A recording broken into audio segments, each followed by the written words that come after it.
Ons het gister gelees dat Dawid maar deur 'n moeilike tyd gegaan het. Dat Dawid nie regtig rigting gehad het op daai stadium nie. Al die vrouens en kinders was weg, die mense wou hom doodgooi met klippe. En die eerste ding wat hy gedoen het, was om na die Here te roep. Was om by die Here te gaan hoor, Here, wat moet ek nou doen? 'n ander verhaal wat vir my baie daarop let is Daniël.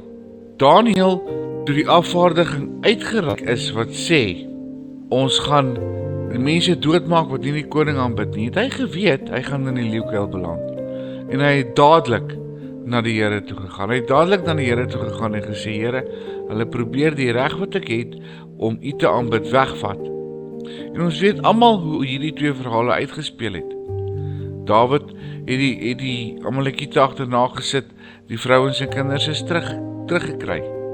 Hy het gedoen wat die Here gesê het hy mag doen. Daniël het gedoen wat die Here behaag en hy is uit die leeukuil uitgered. En ons het nodig om, as ons moeilikheid het, as ons met ons rug teen die muur staan, ook dadelik eerste ding na die Here toe te hardloop. En ons lees in Sagaria 4 vers 6 dat die Here sê, dit is wat die Here vir Serubabel sê, nie met krag of met mag nie, maar deur my gees, sê die Here die Almagtige.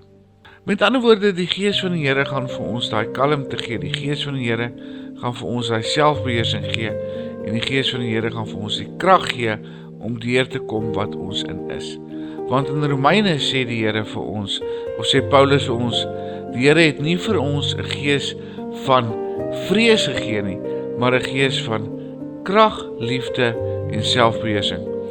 In die New King James sê krag, liefde and of sound mind. Met ander woorde, gesonde verstand.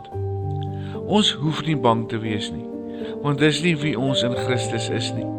En Jesus het juis Heilige Gees vir ons gegee, sodat ons anders kan wees as mense in die wêreld.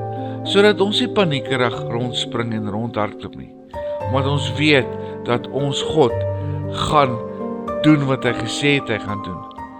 Nie deur krag nie, nie deur geweld nie, maar deur die Heilige Gees wat alreeds in ons werk. Kom ons spits ons ore en ons kry ons kalmte by ons God.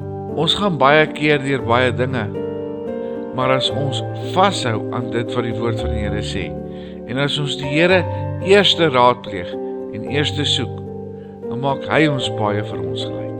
Dan sorteer hy dit vir ons uit. En die grootste en belangrikste ding, hy gee vir ons die kalmte wat ons nodig het om ons gesonde verstand te kan gebruik.